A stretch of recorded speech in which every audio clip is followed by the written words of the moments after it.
Baroness Louise Casey's new national inquiry have forced Labour to jump aboard what they formerly called a far-right bandwagon and announce a national grooming gangs inquiry. But if you look into the fine print, there's still reasons to be suspicious. Will the government examine the role of racial hatred and religion as motivating factors for the gang members? We have reason to doubt. Plus, Britain seems to be in the grip of a death cult these days, where they are voting to decriminalise abortion at all stages and also attempting to strong-arm MPs into passing the assisted dying legislation. It really does feel like we're in the midst of the Aztec Empire here, where we sacrifice our children at the altars of atomistic liberalism and multiculturalism. We're discussing all that this week on Tomlinson Talks.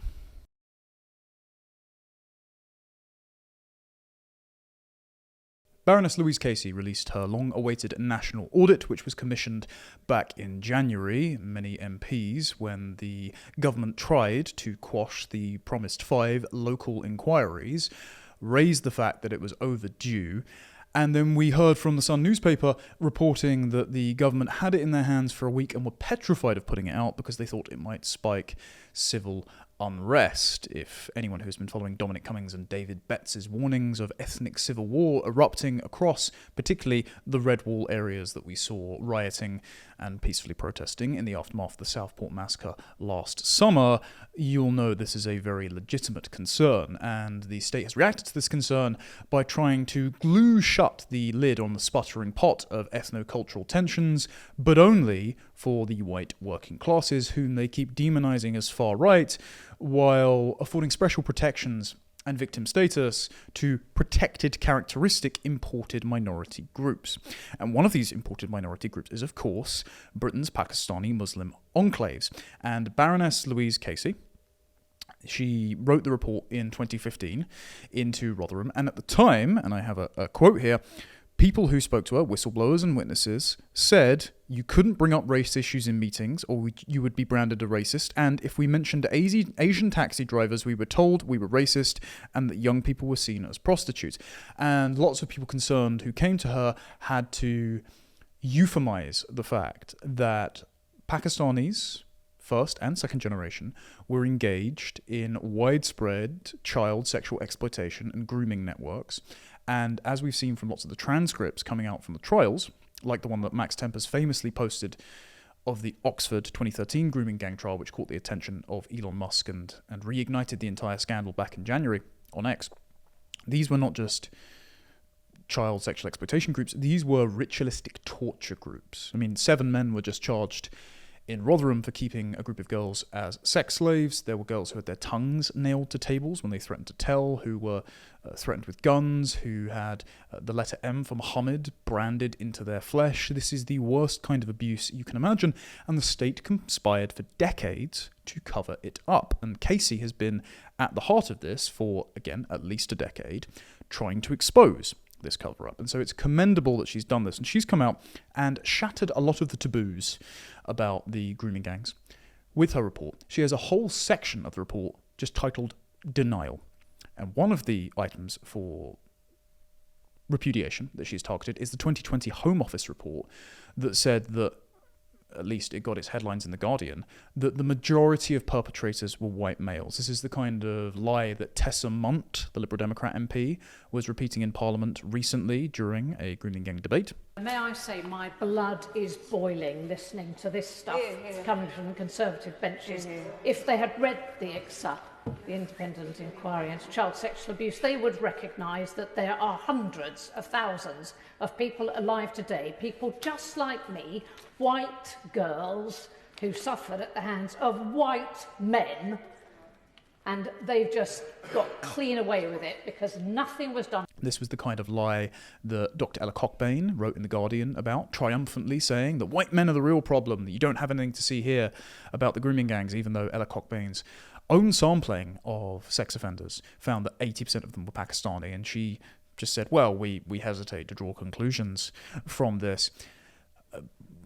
Louise Casey said that a lot of the data that they were basing this on was erroneous, incomplete, that lots of local authorities, the Crown Prosecution Service, His Majesty's Court System, the Home Office, the Ministry of Justice didn't hold any data on the ethnicity of suspects and victims, and she had to go to all of the local police districts, as we did at Courage Media for West Yorkshire police data, in order to report on this stuff. And what she found was a vast overrepresentation of Pakistani males among the child sexual exploitation perpetrators in these areas. So she found that 2/3 of all of the suspects had no ethnicity recorded. So 2/3 of the suspects in these cases did not have their ethnicity recorded. Mr. Speaker, I warned in January that the data collection we had inherited from the previous government on ethnicity was completely inadequate. It was only collected on 37% of suspects. Baroness Casey's audit confirms that ethnicity data is not recorded for 2/3 of grooming gang perpetrators, and she says it is not good enough to support any statements about the ethnicity of group-based child sexual exploitation offenders at the national level. I agree with that conclusion, and frankly it is ridiculous and helps no one that this basic information is not collected, especially when there have been warnings and recommendations stretching back 13 years about the woefully inadequate data on perpetrators, which prevents patterns of crime being understood and tackled. The immediate changes I announced in January to police recording practices are starting to improve the data, but we will need to go much further. Baroness Casey's audit examined local-level data in 3 police force areas, Greater Manchester, West Yorkshire and South Yorkshire, where high-profile cases involving Pakistani heritage men have long been investigated and reported, and there they found the suspects of group-based child sexual offences were disproportionately likely to be Asian men. She also found indications of disproportionality in serious case reviews. And while much more robust national data is needed, we cannot and must not shy away from these findings because, as Baroness Casey says, ignoring the issues, not examining and exposing them to the light, allows the criminality and depravity of a minority of men to be used to marginalise whole communities. The vast majority of people in our British, Asian and Pakistani heritage communities continue to be appalled by these terrible crimes and agree that the criminal minority of sick predators and perpetrators in every community must be dealt with robustly by the criminal law. Baroness Casey's review also identifies prosecutions and investigations into perpetrators who are white, British, European, African or Middle Eastern, just as Alexis Jay's inquiry concluded that all ethnicities and communities were involved in appalling child abuse crimes. So to provide accurate information to help tackle serious crimes, we will make it a formal requirement for the first time to collect both ethnicity and nationality data for all cases of child sexual abuse and exploitation, and we will commission new research into the cultural and social drivers of child sexual exploitation, misogyny and violence against women and girls, as Baroness Casey has recommended. Now that, to me, begins to look very suspicious. I mean, Shadow Education Secretary Neil O'Brien has already written on Substack before how the suspicion is compounded by the fact that sex offenders almost always have their sex, usually male, I think 75% male, according to Louise Casey's report, recorded at the time they were booked by the police, but not their ethnicity. So this seems to be a purposeful anti-racist policing strategy to manage community cohesion. And Louise Casey confirmed this when she said she was looking through case files and saw that the phrase Pakistani was tipexed out, so it was erased by ink. I think that there has been a tendency for people who've been worried about the story to have been labelled as racist. Yes, I mean, I found it in Rotherham. It was one of those moments in life where I was following through on a children's file, an archive, and found the word Pakistani tipexed out. And I thought whoever did that inadvertently was giving ammunition to the English Defence League that were every week in and out campaigning and doing their stuff in that town. I think the problem is that people are worried about being called racist. In a way, they just give more ammunition to... If good people don't grasp difficult things, bad people will. And that's why we have to do it as a society. So there are people here that are trying to cover up the fact that Pakistani men are responsible for these family and clan-based child sexual exploitation networks, usually linked to the taxi trade and county lines gangs. And I remember one euphemism that was used in her 2015 report by a witness was that they said they had to say, when they were talking about Pakistani taxi drivers, they had to say men of a certain ethnicity engaged in a given profession. That tells you absolutely nothing. That statement is contentless, and the entire thing is designed as a cover-up to, yes, for reasons of political correctness, but to lie to the British public to ensure they are forced to have a positive opinion of the Pakistani enclaves that are imported into their midst, who themselves have nothing but contempt for their white British host majority. But the data that Louise Casey does provide from local police authorities helps us paint a picture for that remaining missing 65% of data. So for 9 of the 51 local child safeguarding reviews listed by Casey in her report, they list Asian perpetrators as the majority, and we know this is not Japanese businessmen. It's usually Middle Eastern, North African, and particularly Pakistani, particularly Mirpur Pakistani males. 1 list white perpetrators, and the remaining 35 did not report ethnicity data. But of the areas where she did get ethnicity data, only 28% of perpetrators are white, and 66 did not have their ethnicity recorded. The suspect data in Manchester shows that Asians make up 20% of the population, but 54% of child sexual offence suspects. In Rotherham, ethnic Pakistanis made up 4% of the population, but 64% of child sexual abuse and exploitation perpetrators. So that per capita overrepresentation is even worse when you consider that composition of the local population being 4% is somewhat closer to 2, actually, because it's usually Pakistani men between the ages of like 15 and 60 who perpetrate these crimes. And they're usually, husbands, cousins, brothers, or often the same thing, sons, fathers, and they are defended by the women and children who know this is going on, but because it's happening to white kuffar girls who are dressed immodestly by Islamic standards, they justify it and they shout out during the trials, "I love you, Dad," despite knowing what their relatives have done to these British children. And they often attack physically and blame through online campaigns and have even doxed the victims of these crimes, breaking the law themselves. We saw this in the recent Channel 4 documentary where a grooming gang perpetrator continued to profess his innocence on a TikTok live stream while he was in prison. And this was run by, I think it was his sister, and she was openly breaking the law by saying the identity of the victim, which is meant to be protected, and live streaming with her brother while he was in jail. What we have to understand is that our guilt-based universalist morality that values the innocence of children in and of itself does not apply to these people. They have a strong concept of asabaya, which some people argue is condemned in the Quran and Hadiths, but it's only condemned insofar as this asabaya, which is a sort of clannish loyalty to the family, members of the Ummah, so the sort of global Muslim race in their conception. Asabaya is only condemned insofar as your loyalty to your clan causes you to cover up its secrets, which then do it harm. However, if your loyalty to your clan is doing damage to an outgroup, that is acceptable.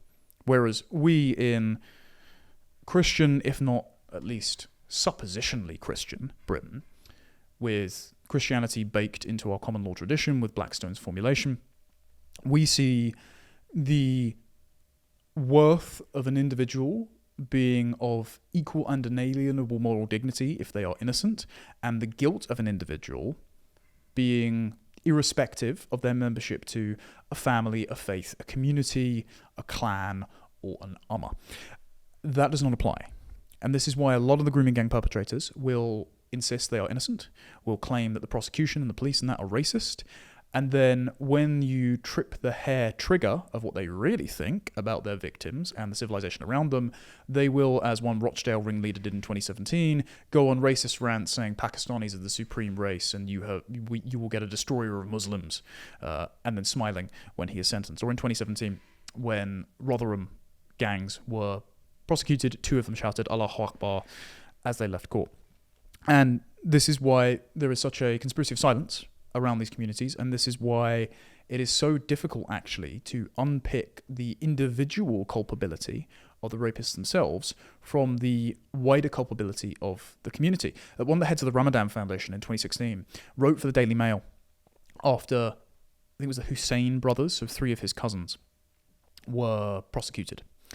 And he said that the British Pakistani community can no longer afford to have their heads in the sand on this issue, and we all know it's basically a dirty secret among our families, but that lots of Pakistanis don't want to speak up because, and this is a quote, they didn't want to be seen as siding with the white enemy. And it's no wonder that okay, when Yvette Cooper got up and announced the national inquiry after the Casey report, she insisted that British Pakistanis are just as appalled as the white British host majority whose daughters have been raped and attacked. If that is the case, if, as Naz Shah insists, as the MP for Bradford West, that one of the largest Muslim constituencies in the country are just as outraged about the rape gang scandal. Naz Shah. Thank you, Mr. Speaker. Can I first thank the Home Secretary for her statement and for her leadership and commitment to get a grip on this issue. As a Member of Parliament for one of the largest constituencies of Muslim and Pakistani heritage people, Muslims, I know the sheer anger and condemnation that the vast majority of them share, like all Britons, against those that commit these vile actions and vile sexual abuse. This is not only backed by recent polling by opinion that shows Muslims are deeply concerned, majority of them, about grooming gangs, but by sermons in mosques, letters from leading figures, demonstrations on the streets, and so much more, often not given the media coverage that they deserve. I am pleased to see the National Crime Agency will be involved in the future inquiries, and let me reiterate in this House that British Muslims stand on the side of victims and support the full force of the law against all perpetrators of abuse. But would the Home Secretary agree with me that those that display selective outrage or fan the flames to blame entire communities do nothing to protect innocent victims or further the cause of victims? Bear in mind, in 2017, Naz Shah retweeted and liked an Owen Jones parody account that said that these abused girls in Rotherham should shut their mouths for the good of diversity. So you may question her record on this. If it were the case, though, that Pakistani enclaves and British Muslims are as concerned as the likes of me or Maggie Oliver or Charlie Peters or Sam Bidwell or all of you watching, where are the protests about it? They had no qualms about turning out for Gaza every weekend and Wednesday on the night of October 7th, before Israel had even retaliated. I don't think there's been one single widespread march to the same scale by British Pakistanis and Muslims anxious to collectively clear their name. Instead, when imams for Together Against Grooming tried reading out sermons in their mosques, they were shouted down by members of the mosque. Instead, as Dr. Taj Hargey, an imam of I think he's the Oxford Islamic Centre, who has been speaking out about this for over 10 years, by the way. He first wrote a piece in 2013 about the Oxford grooming gang, and then has recently done GB News interviews in January and this week. As he has said, instead they're getting instructions from the 3Ms, the mullahs, the mosque and the madrasas, so the imams or clerics, their places of worship and their religious schools, that white women are less than nothing, that they are ripe for use for extramarital sexual exploitation, that if you commit sex offences against a kafar, an unbeliever, then you will still get into heaven because you haven't committed offence against a Muslim within your clan or within your ummah. The first aim are the mullahs. The mullahs are supposedly the priests, the clergy of the Muslim community. Most of them are underqualified, don't have the proper credentials, and don't have proper integration in this country. So they do not understand this culture and society of the United Kingdom. And they present a toxic theology, which is the second M. This toxic theology is in the mosque.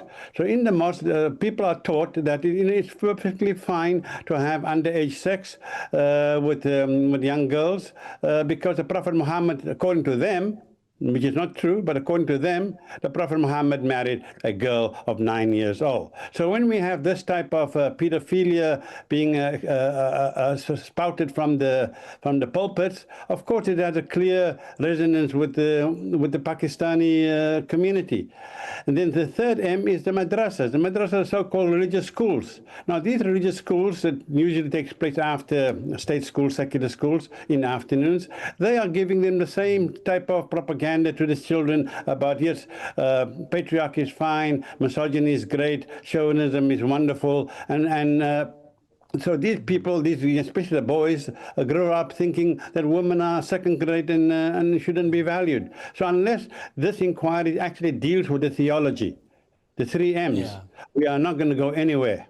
Yes, absolutely, because the mullahs tells them that these are all a bunch of kafir, kuffar, plural, kafir, unbelievers, heathens, not worthy of anything. They are subhuman. And so they are white trash and white meat to be used by Pakistani men to have their kick, so to speak. And many of them are in loveless marriage, arranged marriages, and they think this type of extra marital sexual activity is just wonderful for their ego and for the sense of well-being. Those members, let's say moderate Muslims, who have a different interpretation of the Quran and disregard the hadiths, as Taj Hargay does, and I may disagree with him on theology on that point, but, he seems like a nice chap, so I don't wish to disparage. Those Muslims are marginalized.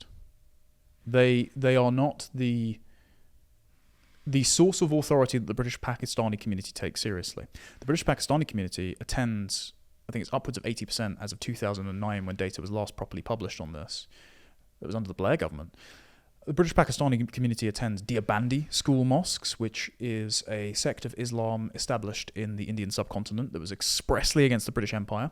And these are shaped by the Muslim Council of Britain. Now, the Muslim Council of Britain in 2015 was accused of being a kind of idea laundry by the British government for the Muslim Brotherhood being the conspiratorial jihadist body that invented the term Islamophobia, according to Dr. Giles Keppel, and an ex-jihadist who corroborates his claim, to try to cloak criticisms of Islam in the same impervious armour that attacks on Jews have with the phrase anti-Semitism, or the gay rights lobby achieved when inventing the term homophobia. So they're trying to prevent Islam from having any criticism. The Muslim Council of Britain are accused of being an idea laundry for the Muslim Brotherhood, and they influence a hell of a lot of emphasis on British mosques. The current Secretary General gave a speech a couple of years ago, I think it was 2022, where he said that British Muslims need to raise generation of Saladin after Saladin after Saladin until we have too many to know what to do, which I think is just a blatant call for violence in this country, considering the dichotomy of the ruling Christian morality being the enemy of the Crusades for the Saracens, and Muslims in Britain being Saracens, therefore they need to go to war with their civilization. I would think that's a call for violence.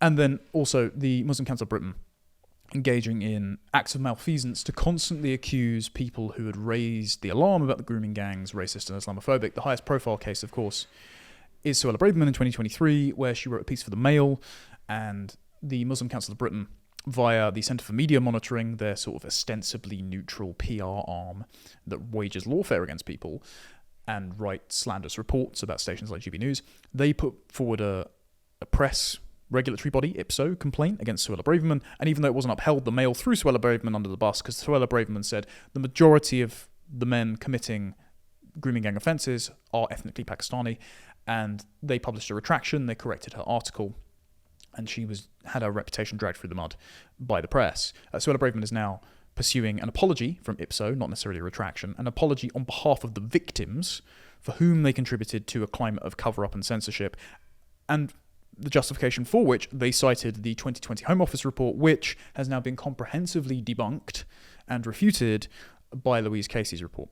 She also provided more stats, by the way, on West Yorkshire. Now, this is very curious because, of course, West Yorkshire was the place that I reported a Freedom of Information request data on for Carriage Media. She found that in West Yorkshire, 35% of suspects are Asian compared to 34% white. So in absolute terms, for those for whom we have ethnicity data available, there are more Asian, so Pakistani and other Middle Eastern ethnicities, and obviously subcontinental.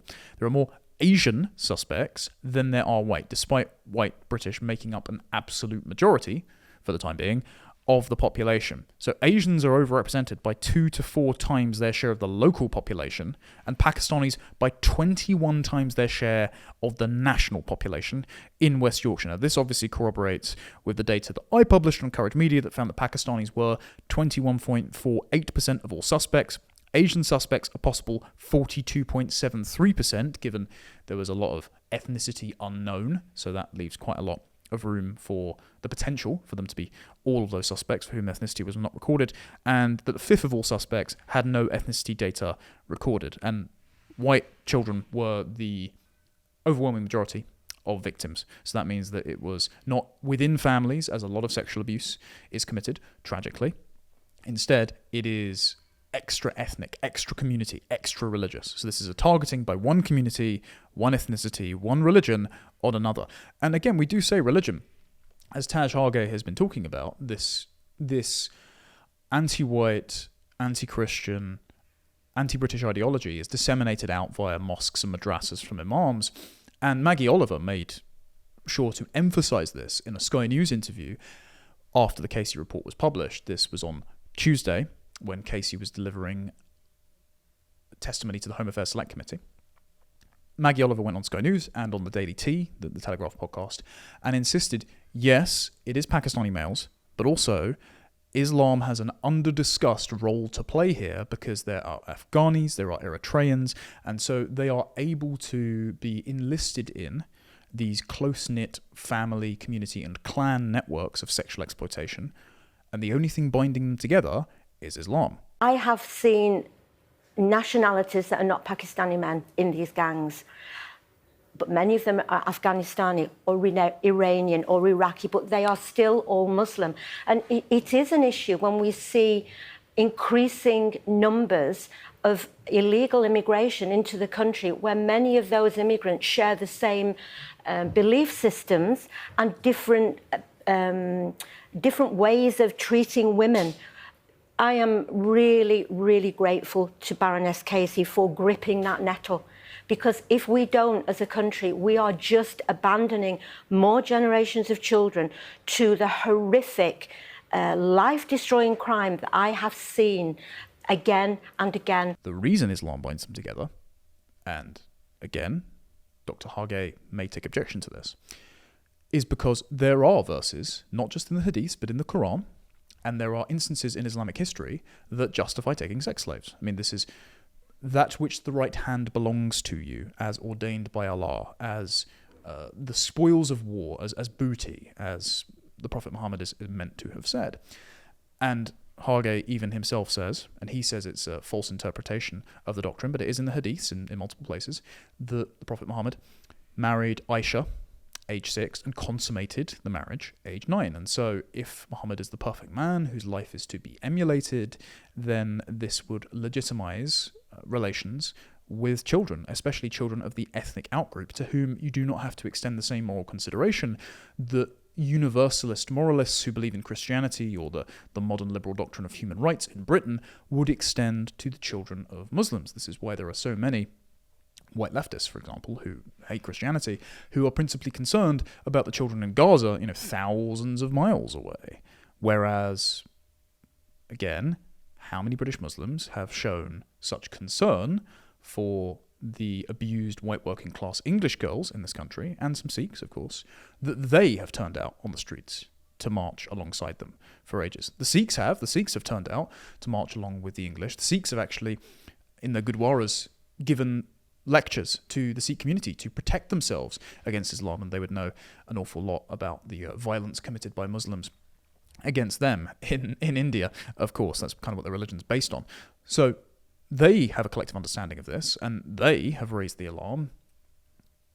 Why haven't the Muslim community? And this is the main issue with Louise Casey's report. Now, I've got a lot of admiration for the work that Louise Casey has done. The fact that she's just again had the entire section titled Denial, that she's documented cases where the NHS would take in girls, aged 14, and day after day they would be asking for the morning after pill, but raise no alarm about this. This is something, by the way, that Shadow Home Secretary Chris Philp has said. We should be applying the misconduct in public office standard too, that we should be going after these people and they should rot in prison if you can prove they've done something wrong. This is why Maggie Oliver has brought forward a judicial review that happened to have just been brought forward on the day that Casey's report came out, hoping to hold a lot of these public officials to account that, killed Operation Augusta or buried evidence. I believe that Louise Casey actually had to put out a notice to the government saying that they should make sure that police officers, local government, social workers don't start burning documents like this is the last days of the Third Reich and trying to bury their culpability in all this. However, Casey does phrase things in a way which are still too concerned with the second-order effects of Muslim and Pakistani enclaves in Britain suffering some sort of reputation damage or repercussion from just laying the facts out there. She is still far too concerned with what public perception of Pakistani communities who have committed these crimes and covered them up for decades will be, while trying to myth bust the fact that, as Tessa Munt said, white men are still responsible for this. She writes, for example, the system claims there is an overwhelming problem with white perpetrators when that can't be proved. This does no one any favours at all, and least of all those in the Asian, Pakistani or Muslim communities who needlessly suffer as those with malicious intent use this obfuscation to sow and spread hatred. During her Home Affairs Select Committee testimony, she was labouring the point that members of the far right or bad faith actors will seize upon these stats and discuss them if left to their own devices, if they were only left in a vacuum, and sensible, cool-headed members of the political establishment didn't deal with this issue first. She did the same thing on an interview with the newsagents, who I noticed Lewis Goodall was present rather than Emily Maitlis and John Sopel interviewing her, given Emily Maitlis had only weeks before accused Rupert Lowe of being a racist for focusing on the Pakistani ethnic composition of the grooming gangs, and she then misquoted Operation Hydrant statistics, which actually, if you look at them, show a disproportionate overrepresentation of Asian Pakistani offenders among those perpetrating group-based child sexual exploitation, as has been the case for years with the Quilliam Foundation report, with the 2013 National Crime Agency report that found, I think it was 75% of offenders were Asian in Type 1 group-based child sexual exploitation. Louise Casey is putting too much emphasis on this being, as she said, a gift to the racists. You've got to be utterly responsible with data anyway, but specifically when it's around protected characteristics. In recent times, people, the police, MPCC and others, every visit I went to, people would say the vast majority of people that commit child sexual exploitation in group-based are white. I would say, upon what basis have you made that? Slide 1, slide 2, and I was like, And then you realise they're making that finding on the basis of 34% of completion of the data. You can't make that. So people are leaning into a finding that they wanted, which is what I saw in Rotherham, and at one level Tipexing out Pakistani on a children's service file, which was probably done in a well-meaning way because they'll be worried about sort of racism that flows from that, is actually a gift to racists. I mean, all of this is a gift to the racists. If good people don't look at difficult issues, bad people will, and even worse people will then exploit them. So, that's my general view of difficult things that I've been asked to look at in life, and this is now the other. So I don't care to which political faction the facts that have been covered up for so long are a gift to. I care about truth and transparency and ensuring that not one single foreign paedophile ever comes to this country again, that all of those here are detained and deported, that the families who covered up for their crimes also suffer consequences, that the public officials who handed over these girls as sacrificial lambs to maintaining community cohesions or to protect their own reputations from being impugned by accusations of racism, I think they need to face charges of misconduct in public office and serve prison time. I want all of the girls that were victimised and abused to have their criminal records expunged. as Yvette Cooper has promised, but even Louise Casey said this is going to be difficult to disentangle from multiple charges. I want them compensated, and I want every single potential victim to be protected. I never want another one of these crimes to happen again, and I don't care who does it and how. I do not care about the hidden prejudices in the heart of people who have been right on this issue for decades. Perfect example here, right? I do not like the British National Party. I think they're odious. They are unapologetic neo-Nazis. Bad idea, right? We do not need to indulge in 1930s pagan German race socialism in order to save our country, especially because that ideology didn't even work for them. We can be British patriots without needing to indulge in that. However, Charlene Downs' mother, Karen, went to BNP leader Nick Griffin for help because she could not find her missing daughter. Now, her daughter is still believed to have been murdered and minced into kebab meat because the two suspects who were charged with doing so, the jury couldn't reach a decision, and then they were let off on a technicality because the police had improperly gathered evidence or something. She went to Nick Griffin of the BNP for help. Hope Not Hate then wrote a smear piece on her. Now you have Nick Lowles coming out, who, by the way, in 2023, dogpiled on Suella Braverman and said that she was spreading racist rhetoric, whipping up racial hatred, and playing into the hands of the far right. You have Nick Lowles coming out and saying that he's so glad the government are doing the right thing on this. Nick, where was Hope Not Hate's vast resources when someone like Karen Downs needed you most? If it really were the case, as Louise Casey has put forward, that sensible political voices could have got a handle on this years ago, where were they? Why were they so busy dismissing, until literally 2 days ago, why were they so busy dismissing everyone as a far-right Islamophobic racist for being right about this issue? Tommy Robinson being the prime example. Now, again, Robinson would admit to being an imprudent actor. I don't want to go through his unrelated criminal charges to this issue. I don't want to relitigate his personal failings, for example, his battles with drink and drug addiction. He's spoken about that all himself. He has been right on this issue, unwaveringly correct on this issue.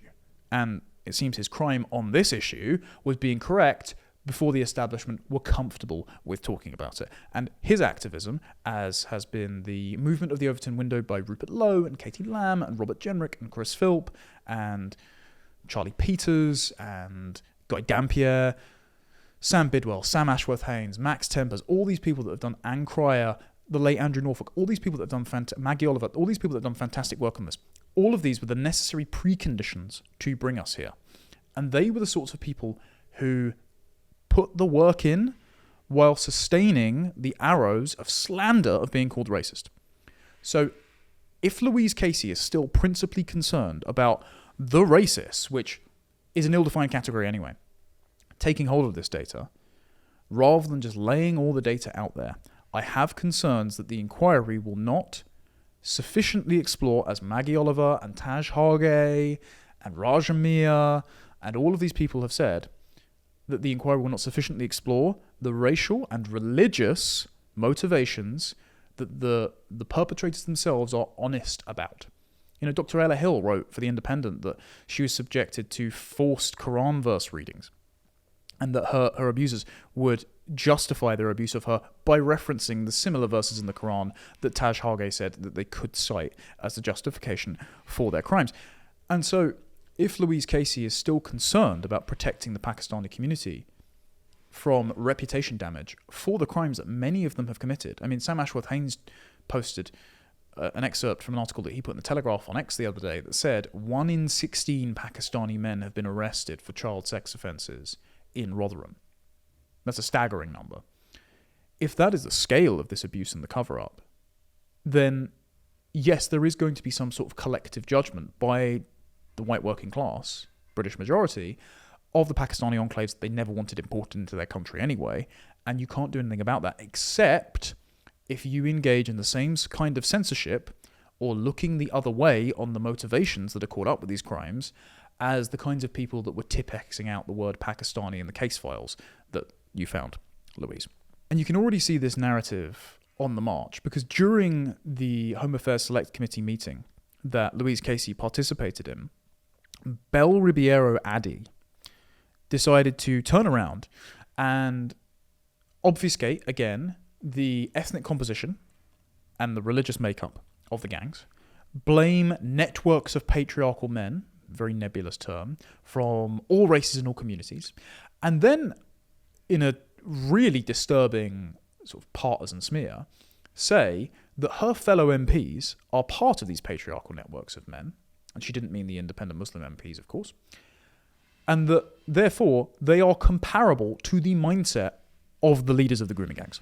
And note that the issue of race, and I welcome the fact that you've challenged it quite robustly, has really been quite loud, and even within the report and the Home Secretary's statement, we've touched on the issue of asylum seekers and immigration and race, and can be synonymous. But a lot of the time, these issues are about closed patriarchal groups of men, which we've pointed out exist in all races and all ethnicities. They even exist in this house. They're the scourge of the earth, if you want to call them that. How do we make sure that we focus on targeting them? Because sometimes when that noise comes about, and it has come about in this reporting, it shifts the focus away from the victims, and that's been the saddest thing.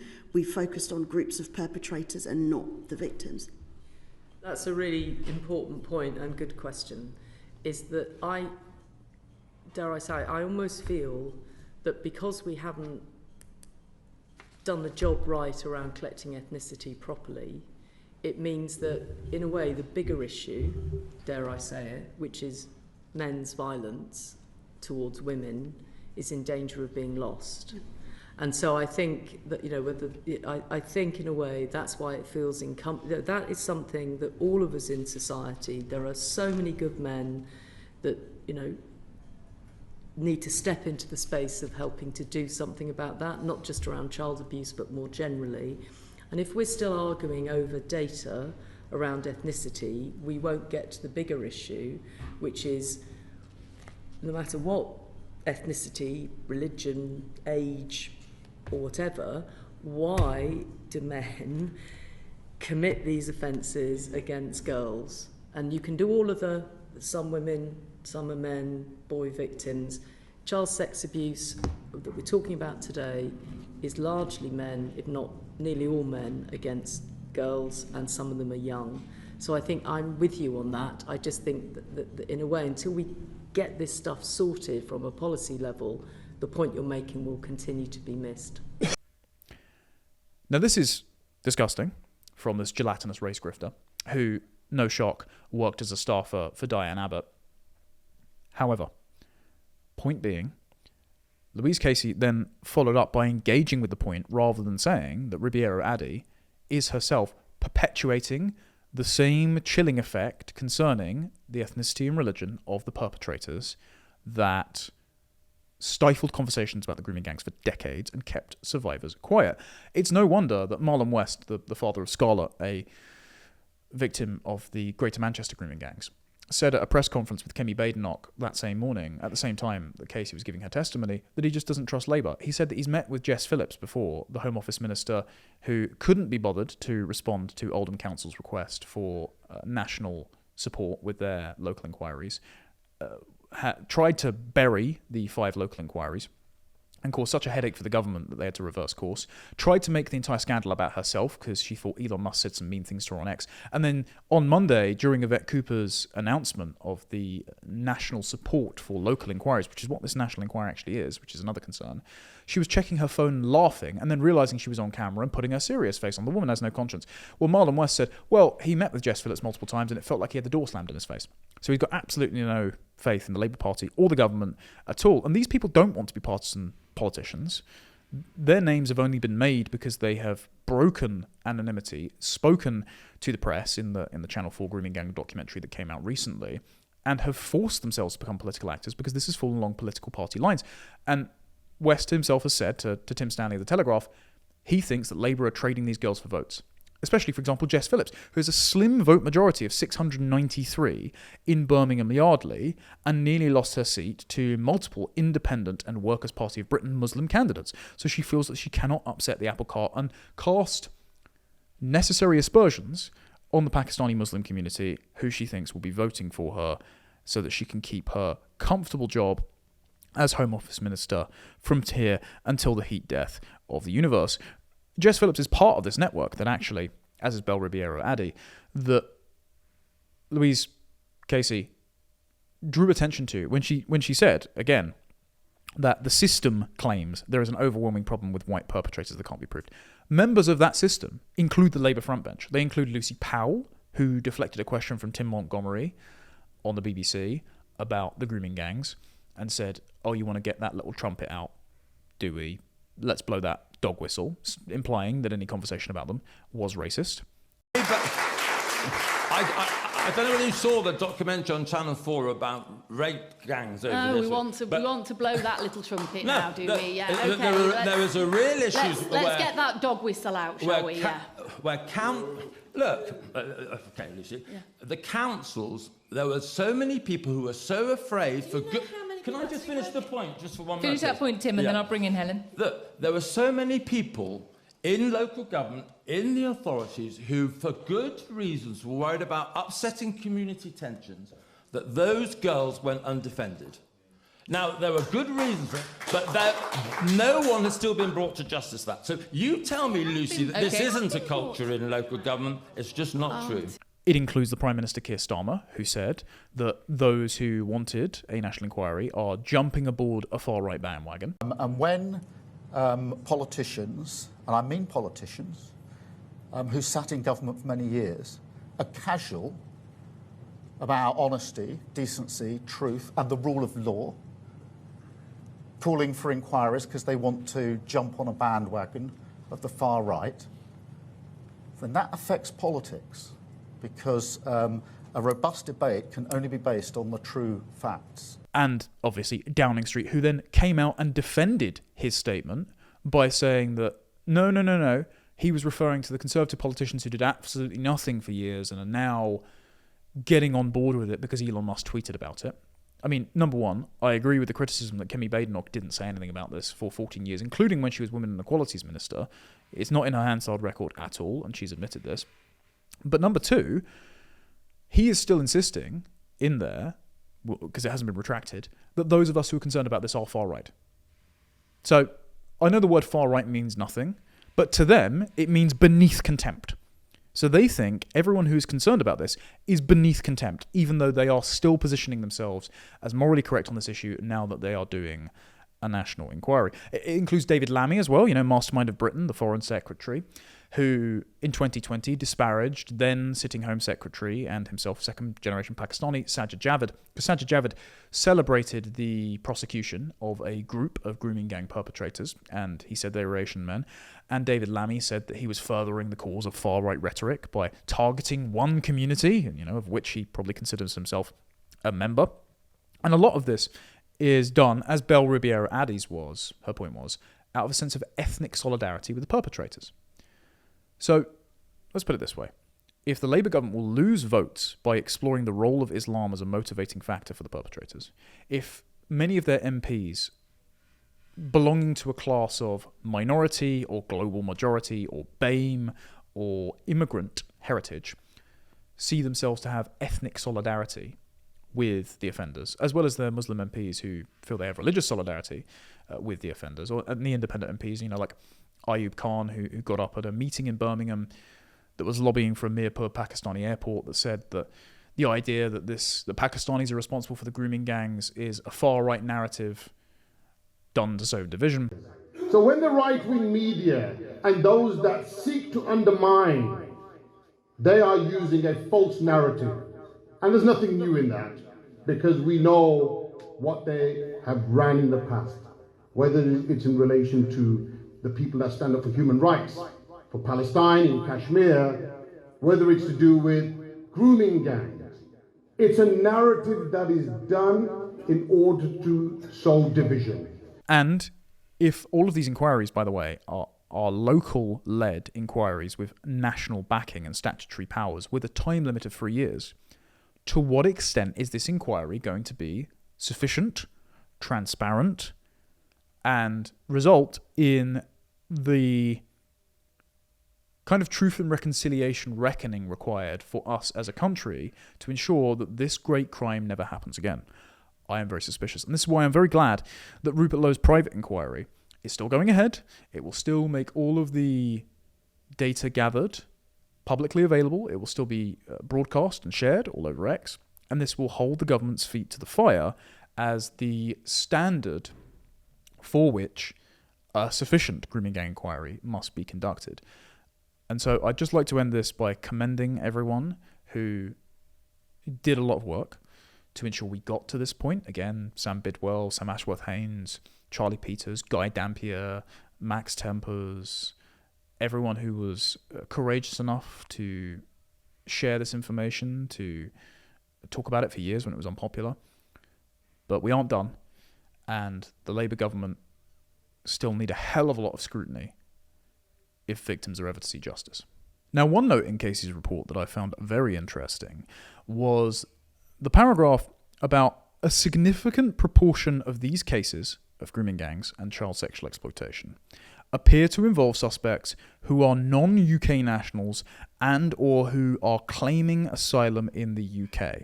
So Louise Casey has confirmed, as many of us reasonably suspected, that illegal immigrants crossing the English Channel were participating in the grooming gangs. Bear in mind, in the last week alone, 1,500 illegal immigrants were recorded crossing the Channel in small boats. Now, the government are promising, as the Casey National Audit has been published, to legislate to prevent immigrants, asylum seekers who commit sex offences from ever being granted asylum in the country. Now, this wouldn't be a problem in the first place if Keir Starmer hadn't written the textbook for lawyers on how to apply the 1998 Human Rights Act, which codified the European Convention on Human Rights into British law, through which, via Article 2 and Article 8, lots of foreign sex offenders appeal to have their Home Office deportation orders under the 2007 Immigration Act quashed. And these include sex offenders who have said, it would be detrimental to my children if I were deported, because I wouldn't be able to see them. The last person we would want is a paedophile to be able to see his own children. So the government are now having to sort of clean up this mess that they themselves have made. One high-profile example being Abdul Azadi, the Clapham chemical attacker from Afghanistan, who lots of people remember there was a nationwide manhunt for him after he splashed a bit of acid on his face and sort of burnt his eye off. He threw himself in the Thames, drowned himself, had an Islamic funeral. Turns out that he had been ordered for deportation twice after breaking into the country in 2016 because his asylum claims had failed, and he had committed a sex offence of sexual assault and indecent exposure, and then he had a false conversion to Christianity, and so a judge quashed his deportation order on the ground that he might feasibly be persecuted for his sudden coming to Jesus moment if he were to go back to Afghanistan. Again, devout Muslim, given a Muslim funeral.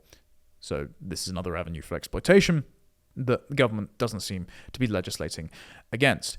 Now, it shouldn't shock us that foreign rapists are exploiting Britain's permissive asylum system, right? We know that Afghanis and Eritreans, who have made up the majority of small boat crossings this year, are 20 times more likely than British nationals to commit sex offences. We know this. We do not put them on an immigration red list, which should absolutely be in place. We know that the people smuggling gangs have targeted North African men with videos of girls drunk and dressed immodestly by Islamic standards, filmed without their consent on nights out in places like Manchester, and sold our women as the spoils of adventure and conquest to prospective illegal immigrant customers. And we know this because I helped break the story in August 2023, and then as of the 1st of April 2025, social media companies met at an illegal migration summit in London with the government and have agreed to ban these adverts on platforms like Instagram and TikTok. So we shouldn't be surprised that per Islamic theology, per the view that a centimetre of flesh on display by a woman gives the most predatory and violent men license to gratify their impulses and urges via sexual assault. We shouldn't be shocked that they treat our women this way when they come over here.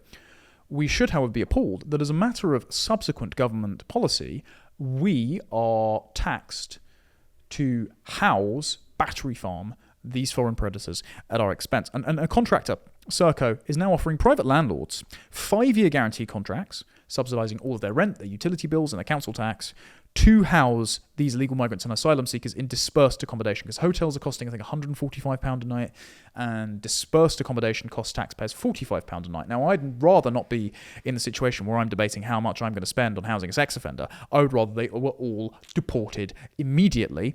Instead, National Audit Office is now estimating the cost of this, and they've said that the asylum costs will be triple that which was projected by the previous Conservative government when they started housing them in hotels after 2018, all the small boats started coming across. It's now going to be £15.3 billion and rising, and it'll be even more, as Nick Timothy has pointed out, when the government goes ahead with plans to give asylum seekers, illegal migrants claiming asylum, right to access welfare and benefits while they're in the country making their claim, even if that claim is refused.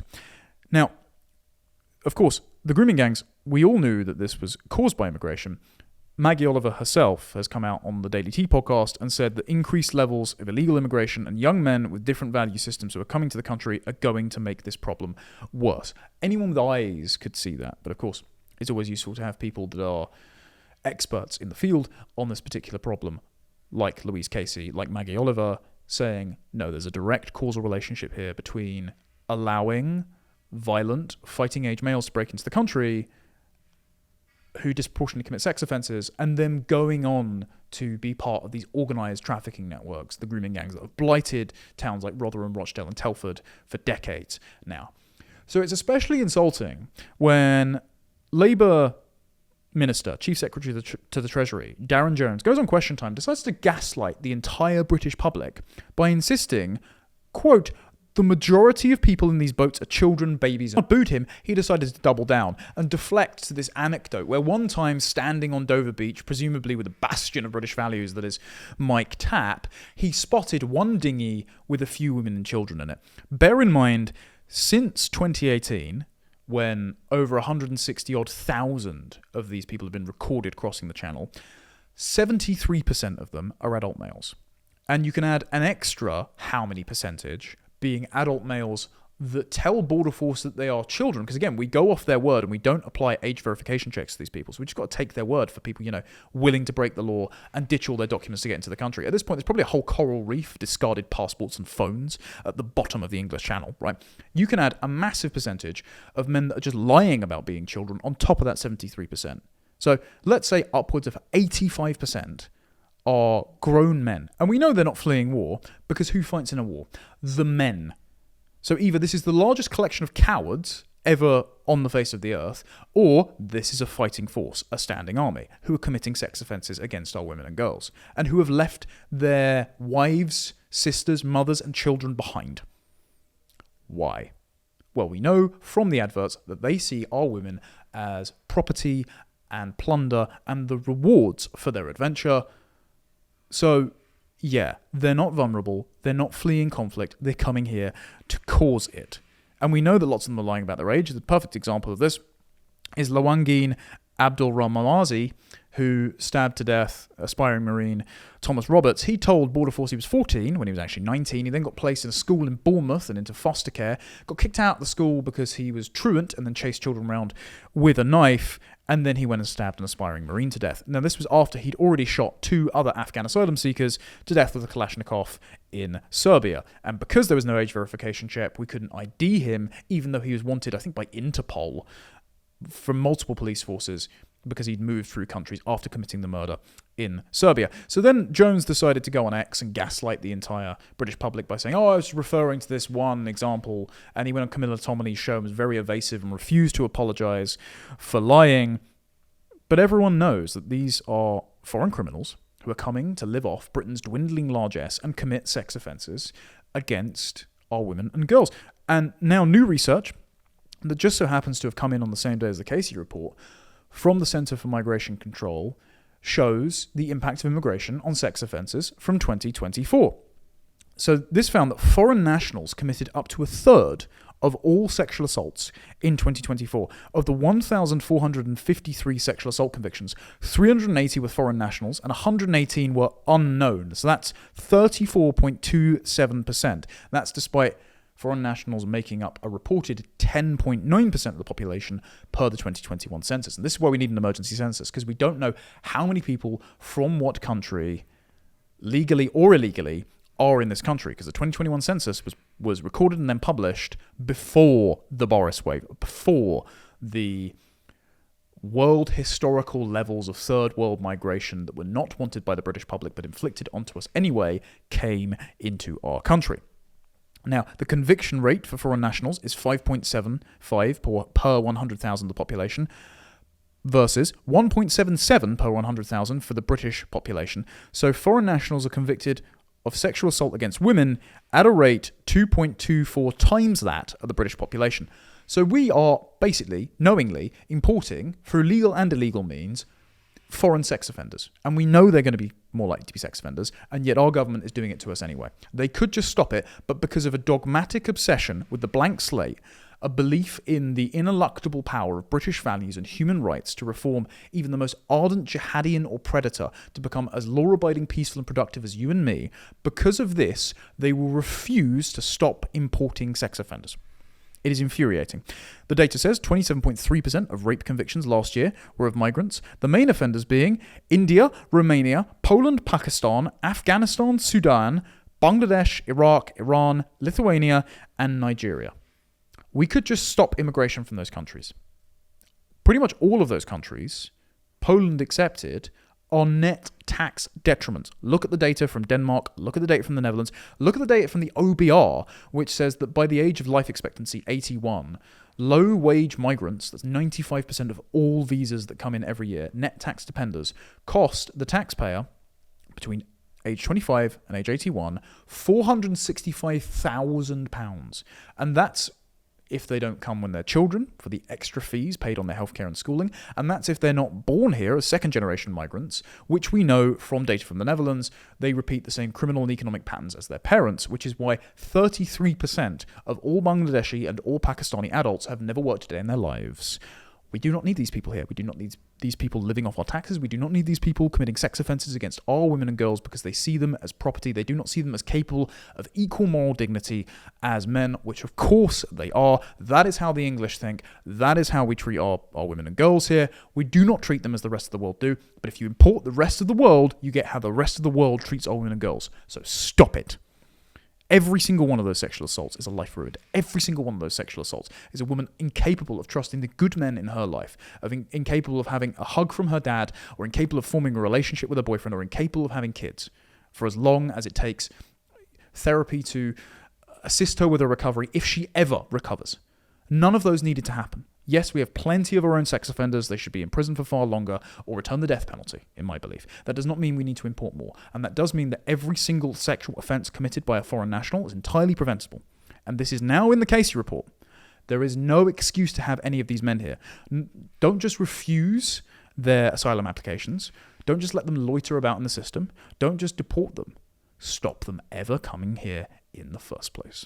For our final story, it feels like Britain's run by a death cult these days, and you might say I'm exaggerating, but as of now, day of recording, Wednesday, there is going to be a vote on completely decriminalising abortion in this country. Now, yesterday, this was Tuesday, the 17th of June, 2025, MPs voted 379 to 137 in favour of Tonya Antoniazzi's Clause 1 amendment to the Crime and Policing Bill, which decriminalises abortion performed by women for any reason at any term.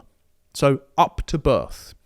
She did keep in place criminal prosecution for doctors who perform late-term abortions without medical exemptions. And these medical exemptions are liberally exploited for mental health reasons. And they may say it's just 1% of all abortions, but bear in mind the last data we had for abortions was 2022, and 252,122 abortions were reported and performed in this country. That's a record high. So 1% of that is still thousands of babies' lives who were taken. And she also included sex-selective abortion prevention protections in there because, of course, it's not about the protection of an unborn innocent life. To them, it's about the upholding of feminist ideology. So if you had sex-selective abortions for a boy, they wouldn't care. For a girl, it's abhorrent. Bear in mind, at the same time, devouring mother-in-chief Stella Creasy, who went from arguing that Parliament needs a creche and she needs to bring her baby to Parliament, to abortion up till birth without any restrictions needs to be in a British Bill of Rights because it's a human right for women to sacrifice their own children, she brought forward an amendment that actually rivaled Tonya's and was even more radical, which meant that it didn't receive as much support, and is why Labour MP and serial narcissist Sir Lindsay Hoyle didn't allow it to be voted on the floor. He only allowed one motion to receive a vote, so he chose Tonya's rather than Creasy's. Stella Creasy proposed Clause 20, which would go further by removing all criminal penalties for abortion, including for doctors who perform them, and including for sex-selective abortions, and including for abortions performed because the baby has a disability. So Tonya's amendment kept those in, Creasy's amendment threw those out, but both women are permitting women to take abortion pills at home at any stage of pregnancy and not to be prosecuted for this. Now, the highest profile example of this was Carla Foster, who during the COVID lockdowns, and what happened during the COVID lockdowns was because women were told to stay at home, they didn't need to have face-to-face meetings with a clinician for an abortion, so they could just ring up, lie, frankly, about the stage of pregnancy they were at and get abortion pills mailed to them in the post. Carla Foster rang, saying she was 7 weeks pregnant, got abortion pills, then took them at 8 months of pregnancy, delivered the live baby, who then died, and was then prosecuted for it. And these have been used as edge cases to say, oh, isn't it terrible that we've prosecuted a woman for having an abortion? No, if you've killed your unborn child, your innocent unborn child, knowingly, then you should be prosecuted for it, as should the doctor. As should healthcare professionals who do not implement rigorous enough checks that they are going to do this. It shouldn't be allowed in the first place anyway, but everyone involved in every stage of killing an innocent unborn child, of which a baby always is, they are always an innocent human life, they should be prosecuted if they're involved in ending that human life. Now, Stella Creasy has tried to slip this by the MPs by claiming that her amendment wouldn't change the 24-week time limit set forward in the Abortion Act. But Georgia Gilholy, who's written fantastically on this, she works for Right to Life UK as well, who have done a lot of good work on this in the Assisted Dying Bill, which I'll come to in a moment. She's pointed out that the 1967 Abortion Act only exists to provide exemptions to Section 58 and 59 of the Offences Against the Person Act 1861 and the Infant Life Preservation Act of 1929. Those are the same laws that Creasy's amendment are looking to repeal. So they would get rid of every single restriction on term limits, on reasons, on abortion. Section 1 of the Abortion Act would be amended so that it says a pregnancy can only be terminated when the listed conditions are met, but then no new offences or listed conditions are provided. So you're going to get more of what you permit. And Stella Creasy, her amendment, permits abortion up to birth for any reason at any time with no criminal penalties, because that's the goal. Because she ideologically believes in the atomistic liberal right for a mother to end the life of her own child for any reason at any time if it proves inconvenient for her. Even pro-abortion lobbyists like BPAS are against it. And BPAS were the ones that provided Carla Foster with the abortion pills in the first place. They have no qualms about what Carla Foster did, but even they think Stella Creasy's abortion amendment is going too far and is legally unsound. Probably why Sir Lindsay Hoyle again gave Tonya, her amendment, the chance for a vote, which MPs passed, 379 to 137, rather than Creasy's amendment, because he knew the amendment would probably be defeated. Now, on the voting, this is very interesting, 8 Tory MPs went along with the majority of Labour MPs on voting for this. Lots of Tory MPs abstained, including former Health Secretary Victoria Atkins, who was going to bring this vote as a whipless vote before the House, before the last general election anyway, and said she was going to vote along with decriminalisation, but she abstained. So this shows you the way the winds are blowing. But these 8 Tory MPs decided to vote for infanticide, blatant infanticide. These include Afra Brandef, Caroline Dinenage, of course, Dr. Luke Evans, Kit Malthouse, Andrew Mitchell, Neil Shastri Hurst, Ben Spencer, and Laura Trott. All of them should have the whip taken away. I know Kemi Badenoch won't do it. The next Conservative leader, if they have some spine, should kick them out of the party instantly. They should suspend permanently all of the Conservative MPs that do stuff like this. Because what are you conserving if not the innocent lives of unborn children? And bear in mind, Brandeth then had the gall of trying to argue with me on Twitter. She wrote, you might want to revisit your post. I and some others listed here effectively abstained on this vote by walking through both the aye and no lobbies. Right. So she was present at and voted for the bill and consciously abstained on the question of whether innocent unborn children should be killed for any reason up to birth.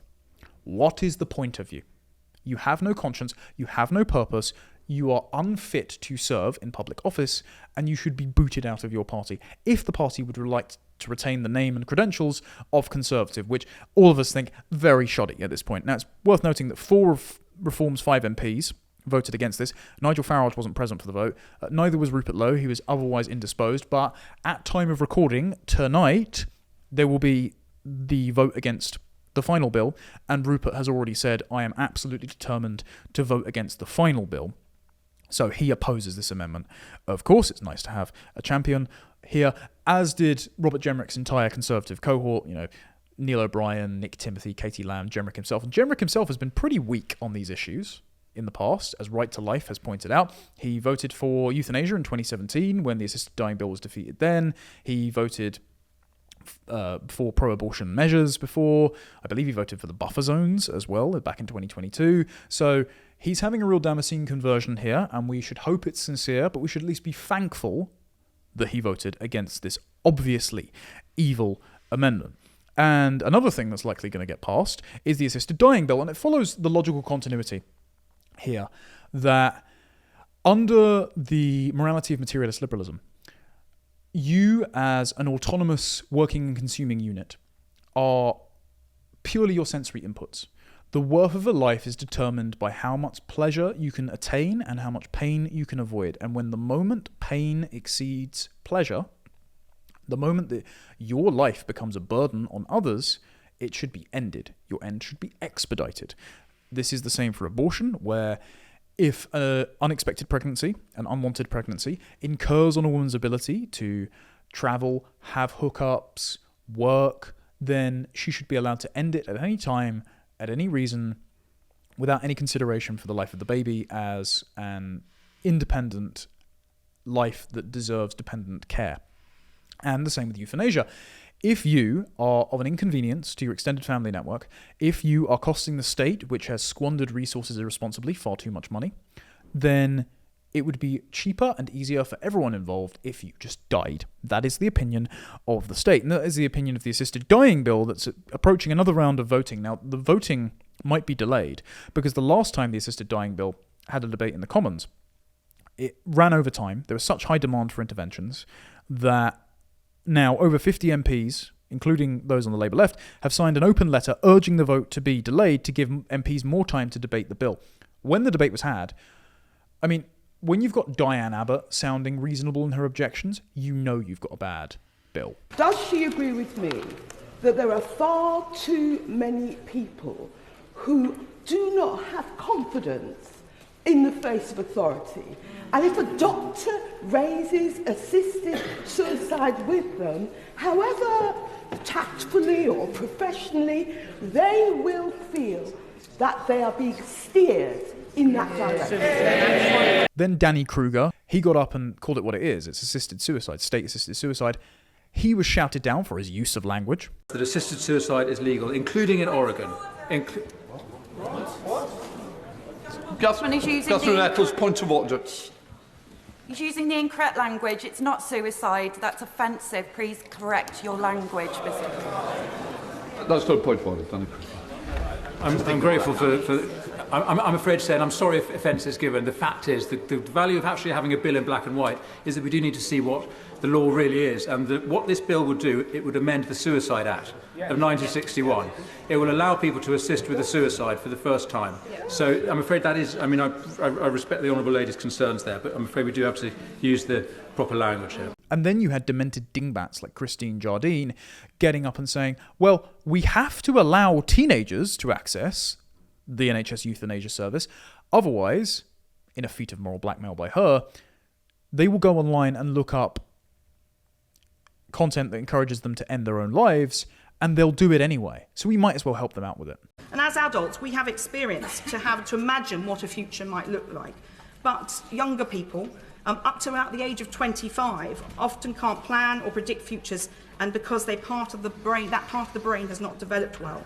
And they're not good at understanding regret. And the comparisons here are different for adults. Role models and social groups matter a great deal. I'll give way to the Honourable Lady. Thank you very much. I fully appreciate the Honourable Lady giving way and the time constraints, but I wonder if she would acknowledge that for many of us, the concern with, first of all, not telling patients with all the options, and particularly with young people who are now so socially media literate, and the automatic reaction is to go and Google everything. In fact, we all do it. That the danger is, if they are not told all the options, if they are not given the guidance that's available, then they will go to Google, and what we will see is yet more of the dangerous suicide attempt that we see at the moment. Well, I think the Honourable Lady made some points that I haven't got time to completely unpick, but I would simply say that to have something positively suggested, if you'll let me complete my argument, is a big issue for young people. And I think the social media aspect is an important one. But role models, the social network matters. At that point of puberty, teenagers particularly will look to their social group, which will massively influence their behaviour in a way that their family don't so much. And adolescents are more likely to take risks.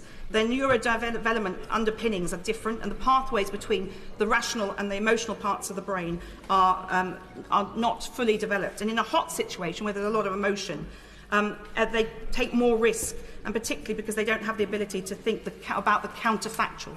And the counterfactual in this case is not being here anymore. It's a very difficult thing for a lot of people to understand, but particularly for young people.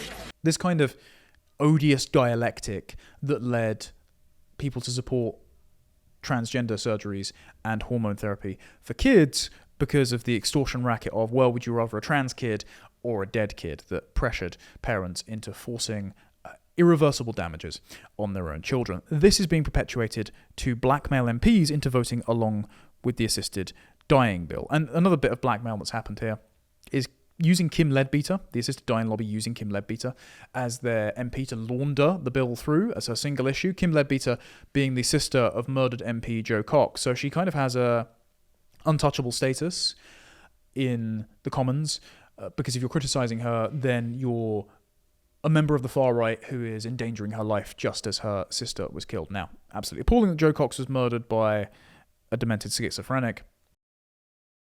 Doesn't mean that the assisted dying bill should pass through without scrutiny, riding off of the exhaust fumes of moral sentiments that got Kim Leadbeater elected. Also, Leadbeater has, it's not even a slippery slope, it's just a moral shoot straight down to hell. She has, before the bill has even passed, substituted out the supposed safeguard of a High Court judge having to sign off on every case with a panel of experts determining whether you could die. This sort of rings of the Obama-era death panels, saying that we're going to refuse you coverage if you cost the state too much for healthcare. We'll get to that proposition in a moment that's been circulated by advocates in the Times.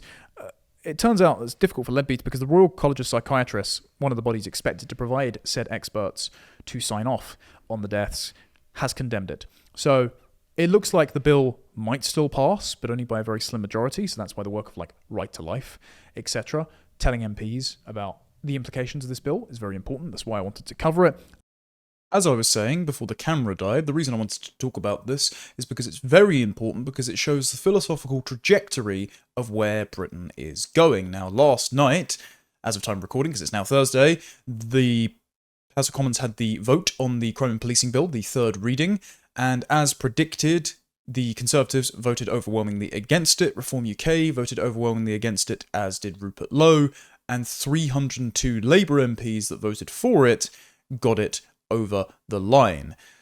Nigel Farage decided not to show up to the vote because he was too busy discussing bacon crisps and how a poll has rated him Britain's sexiest politician on his GB News show instead. So, dealing with the really important things there. But well done to everyone who did vote against it. Kemi Badenoch did a 2-line whip on the issue. The only Conservative who did vote for it, actually, was yet again Dr. Luke Evans, because he voted both for and against, explaining on his website that he wants abortions to be available for girls that have been victimised by the grooming gangs. I would say, punish the abusive father of the child born through abuse, not the child for being conceived through abuse.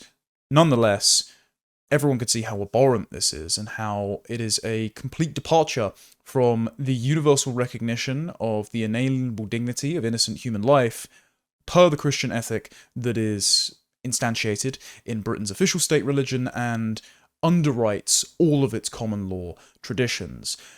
Stella Creasy, however, the devouring mother in question, delivered a speech in Parliament, and this was when she was proposing Tonya Antonazi's amendment to not be as strong as the one that she had put forward that didn't receive a vote.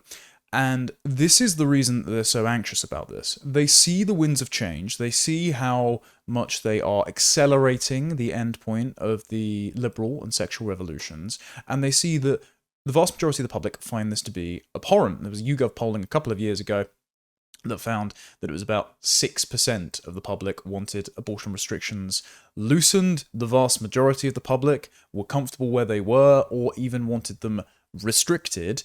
And now Stella Creasy is worried that a large share of young men in this country who are recognising the capricious overreach of the type of liberal feminism that Creasy represents want to ban abortion outright for its injustices inflicted on children. And so during her speech, she announced that Britain was literally the handmaid's tale now, despite her government being fully on her side on the issue of infanticide, and said that we have to codify the abortion on demand up till birth for any reason position in law before we have a US-style pro-life movement. Those of us who recognise that reproductive rights are the foundation of social justice know that now is the time to act.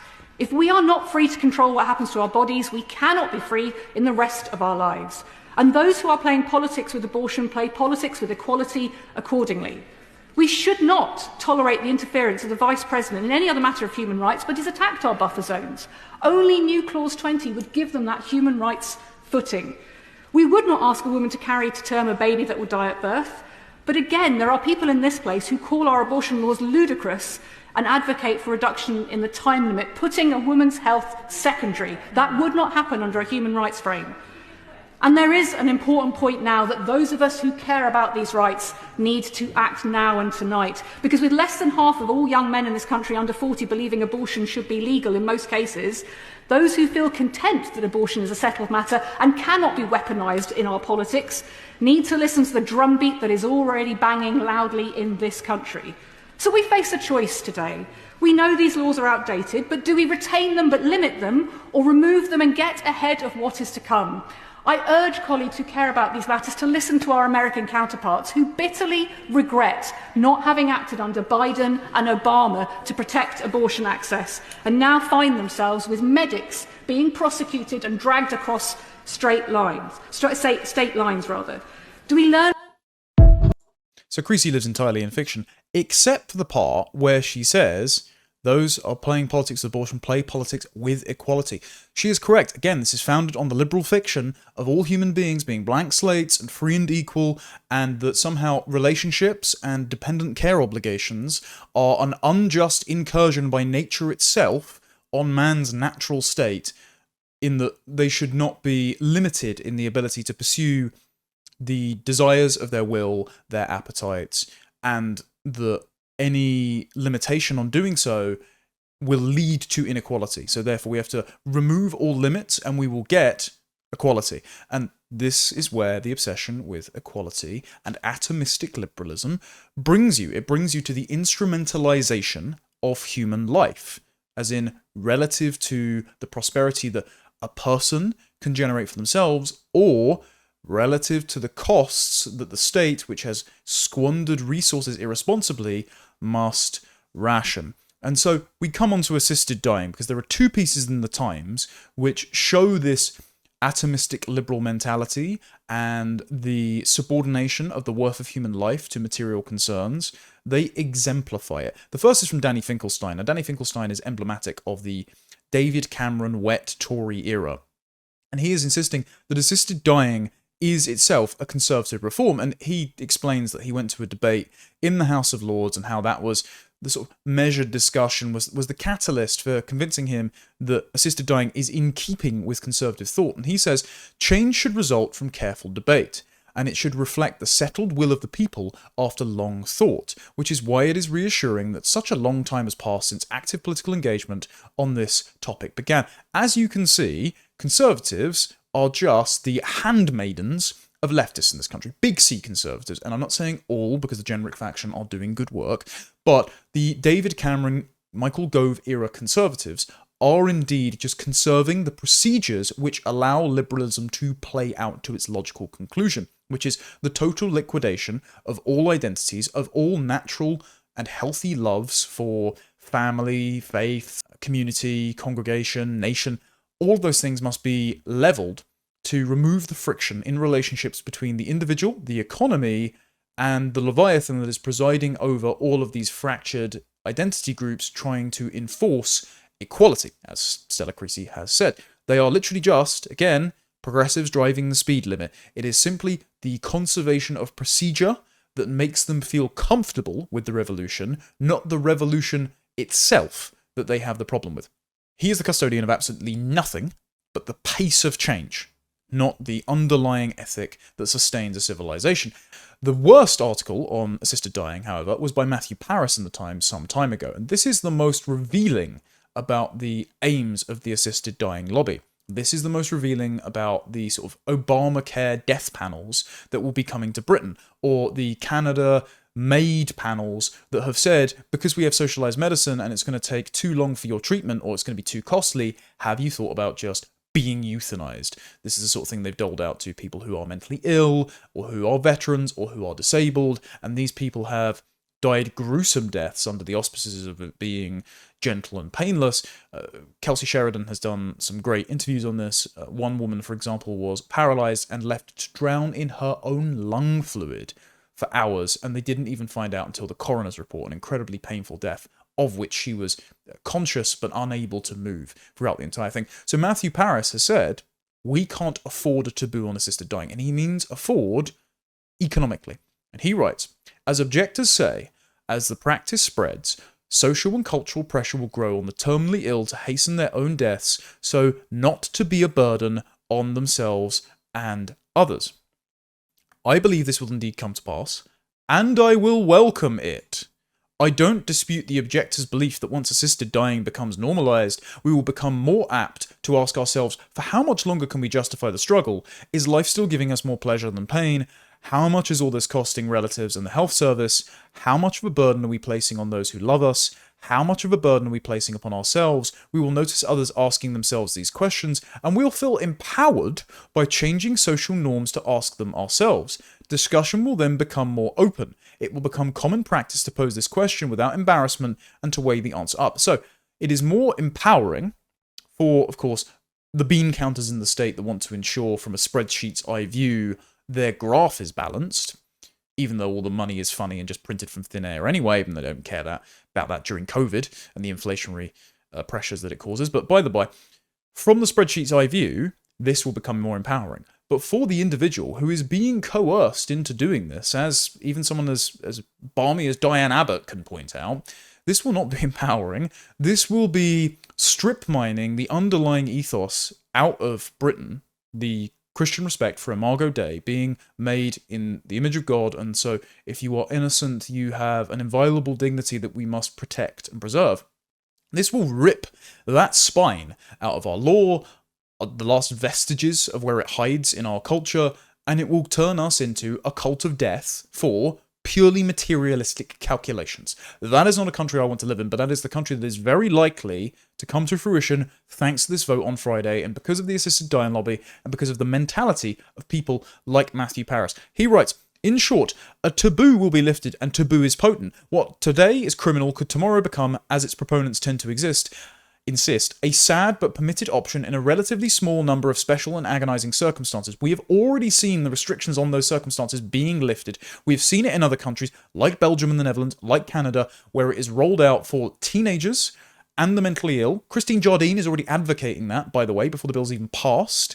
So this will lead lots of people in damaging, transitory states of mind, lots of people who have illnesses that have been falsely diagnosed as terminal, and it turns out could be cured either through new medical innovations or because the diagnosis is wrong. This will lead the elderly and the infirm and the lonely to expedite their demise unnecessarily, rather than encouraging a renewed culture of Christianity, a renewed culture of community good feeling, good sentiments, and to reconfigure dependent care obligations, as David Goodhart and Louise Perry have written recently, so it's no longer the purview of the state that has to ration resources, but is rather back to being part of the domestic domain, the domain that should not be meddled with by the tendrils of the economy, which has the perverse incentive to bring everything onto a spreadsheet, and should instead be the domain of the family, of love, of affection. All of these things could be the solution, but instead they are being abolished by spreadsheet bugmen like Matthew Paris and the Harold Shipman-esque ghouls of the assisted dying lobby, whose avatar has been Kim Leadbeater, because if you criticize Kim Leadbeater, you're basically far right and threatening her life, just like you did with Joe Cox, you evil, bigoted racist. That is the logic by which this grotesque bill has been pushed through Parliament. And it will literally lead to the ending of people's lives when those lives are innocent and needlessly ended. And so this is a chief concern. Again, this is why I wanted to talk about it. And Paris continues, right? He says, such objectors is the wedge of which the Scottish proposal is just the thin end. Yes, but what's wrong with the thick end? It will be a healthy development. In this century, the future holds an almost cosmic struggle between, on the one hand, the old world with our aging populations and inflexible economies, and on the other, raw and unbridled energies of an emerging, younger, nimbler, and very different world, led by countries like China, all relatively new to prosperity and unencumbered by our Western population's sense of entitlement. Right, so you should kill your grandmother and abort your baby so that you, for your few productive and energetic years, can be put to work generating GDP so we can compete with slave labor nations with demographic largesse, which itself is dwindling, like China and India. No, I do not want to sacrifice, quite literally, our true, noble traditions and Christian ethos so that we can compete with basically human ant colonies in Asia. I don't think that's a desirable vision of the future, but this is where the liberal materialist view of human nature brings you, either to euthanize the elderly and infirm to ensure that we have enough resources to redistribute elsewhere, and to kill unborn babies in the womb at any time on demand, as the likes of Spike's Ella Whelan has advocated, and Stella Creasy has advocated, because the liberal autonomy and the freedom from having to care about anyone for any reason is the sort of North Star of modern feminism. And so Paris continues, it may sound brutal, but I don't apologize for the reductivist tone in which this column treats human beings as units in deficit or surplus to the collective. Just open communist language. Again, spreadsheet materialism. It's the total indifference to human suffering by people who think in terms of statistics.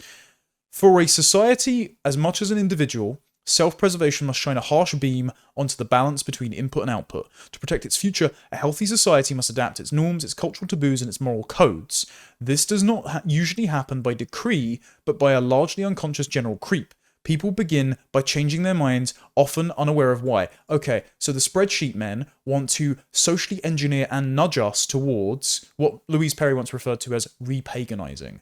The brutal treatment of the infants, elderly, and infirm according to the atomistic appetites of those who think themselves most strong and psychopathically least susceptible to claims of pain and suffering by others and those who need it most. So those least likely to care about other people who have legitimate claims of needing protection and consideration are going to dominate this. So it's just a wholly psychopathic view of human nature. And he finishes with, I suspect and I believe, I notice, that our culture is changing its mind about the worth of old age when coupled with crippling degeneration, incapacity, indignity, and often suffering. If I'm right, our growing interest in assisted dying may reflect a largely unconscious realization that we simply cannot afford extreme senescence or desperate infirmity for as much as many as such individuals as our society is producing. Your time is up will never be in order, yes, but the objectors are right. May one day be the kind of unspoken hint that everybody understands, and that's a good thing. A civilization that no longer believes its infants or its elderly are of value in and of themselves because of the relationships that they have with mothers, fathers, sons and daughters, is a civilization that is going to discontinue, both demographically and culturally, because you don't have the village elders or the next generation to pass culture onto somebody. And so, this rereading of everyone in light of liberal materialism, this instrumentalizing of human lives in relation to how much GDP can be squeezed like blood from a stone to compete against non-liberal nations like China and India, this is the place it leads us to. Absolute barbarity and inhumanity. It turns us into a death cult. Anyway, thank you very much for watching. I'm sorry for the depressing topics this week, but it's all very important, and I try to keep as much of an eye on Parliament on this show as possible, because other than broadcast television, which interview politicians, but they don't often show you clips from Parliament and go through the legislation, nobody's really doing this. So I hope it serves a useful purpose. I appreciate all of your support and the super thanks that have been rolling in via the comments. If you want more, you can go to Substack and also subscribe to this channel and hit the notification bell. I will be back next week. Until then, take care, God bless, and goodbye.